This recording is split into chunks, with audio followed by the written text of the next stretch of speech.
When we say that everything is destined, is destiny the universal truth, or What is destiny? Is there any truth in it? everything is written even before you're born?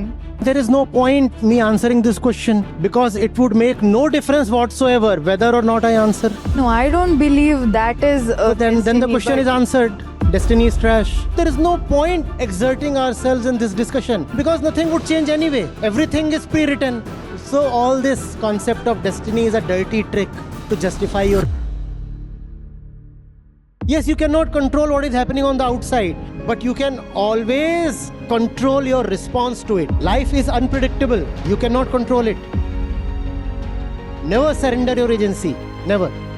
Even in your darkest moment, you still have a choice.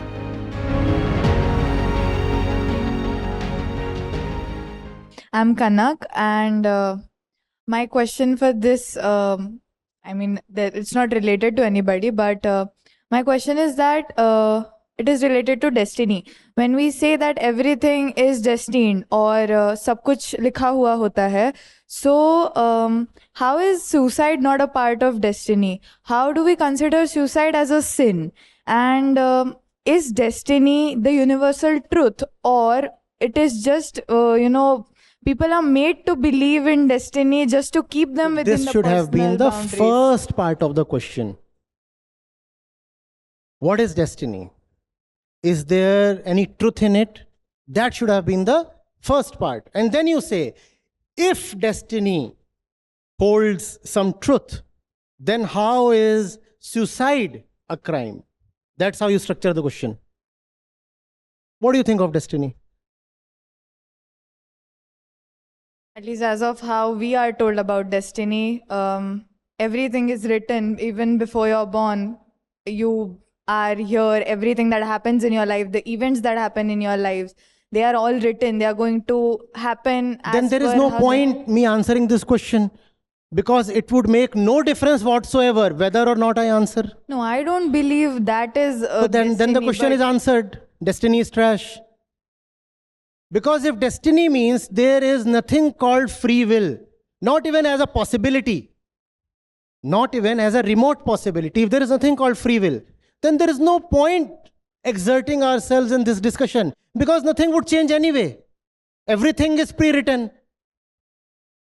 Why am I assaulting my throat? होगा वही जो लिखा है. But then why can't we as humans, why can't we change destiny? Like if for example, if I'm going to my grandmother and I'm talking to her about destiny, she's going to be like, no, everything is written. There's nothing that is going to happen, with your will. But for me, it is like, why can't I change it? If there is something... You understand inertia? Inertia is a basic concept in physics. Inertia means a thing will continue to be in its state if an external force is not applied. Something is rolling, it will keep rolling. Something is stationary, will remain stationary. That's physics, and we are physical, so we are lazy. If something sits here, it will keep sitting because we are lazy. That's called inner inertia. So it's all messy around you, and it will continue to be messy because you are simply lazy and you are a status quoist, and you know that change requires effort. You know change requires boldness. So you'll continue to let things rot as they are. But how to justify this inaction? You see, anyway, nothing is going to happen. What is written is written. So what is the point of acting? So let me just sleep and rot. So all this concept of destiny is a dirty trick to justify your laziness and cowardice. Because when you set out to change, you expose yourself to harm, don't you? You expose yourself to harm. And when you set out to clean, you expose yourself to the filth, don't you? So we don't want to change anything. We don't want to own agency. We want to rather believe there is an all-powerful agency out there somewhere, and he is pulling all the strings. And that we call as devotion, that we call as religiosity, whereas it is sheer cunningness. Because you don't want to take ownership, because you don't want to tolerate pain, because you are just a little petty coward. So you say, you know, what is the point? It was in the stars. It was in the stars. There's nothing called destiny. However, there is something called randomness. Universe, as it affects you, is a random place. It has its own laws, but the way it affects you is a very random thing. You will never know the real causal chain behind anything that is happening on the outside. This tile can fall on your head this moment, right? That's not destiny, that's randomness. That's randomness of the physical world. Even as we all sit here, if each single one of us gets herself tested, some unknown disease might be revealed. And you didn't know and you're living with it. That's not destiny, that's randomness. It's there in your genes. The air is dirty, the water is dirty, and you might be aging or you ate something bad and you're now diseased and you don't even know it. All this is randomness. Even birth is a random occurrence, right? Forget death. Even birth is so random. Nobody decides to be born. You are randomly born. And you decide, where have I come? Right? So there is randomness. And that randomness you cannot control. But that randomness is not destiny. You have the agency to respond rightly to that randomness. Yes, you cannot control what is happening on the outside, but you can always control your response to it. Always. You always have a choice. And if you don't have a choice, you are dead. No point living.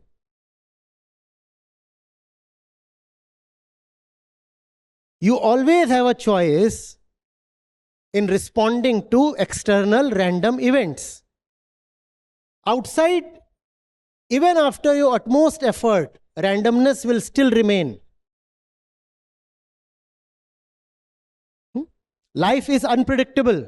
You cannot control it. But how to respond to whatever happens is your own fiefdom. Never surrender your agency. Never say, I am a mere fallen leaf at the mercy of the winds. Never. Even in your darkest moment, you still have a choice. And sometimes that choice is to give up your life. And that is all right. You can confine my body. You cannot confine me. Sometimes the right response is this. You know how the saints have talked of it? They have said, look at the fish as a symbol. Not really the thing called fish, but as a symbol. They said, look at the fish and you will know what love means. The fish is in love with the sea. You have all the power to bring the fish out of the sea. But the fish has all the power to give up its life. You can forcefully bring the fish out of the sea, but you cannot forcefully make it live. That is the last declaration of its agency. It says, yes, you can pull me out of the water, but then I decide not to live.